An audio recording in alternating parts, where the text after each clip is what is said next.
This guys na asin. Ito yung ating flavor of salted egg.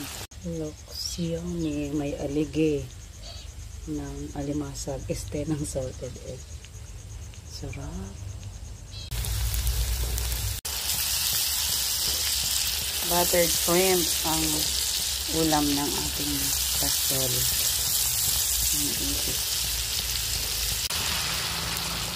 Ang ating salted. Balik pa rin lang natin.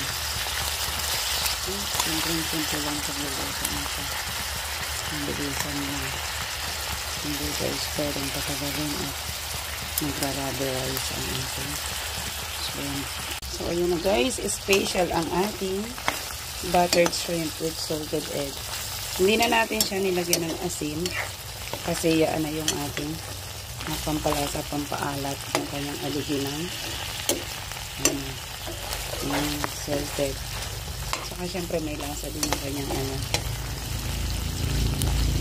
minisik-misikan din lang natin pinch of salt, pero hindi na yung tamang lasa na alat kasi nandiyan na guys. At this point done, off na natin apoy at syempre may alat-alat din yan gawa ng ating butter.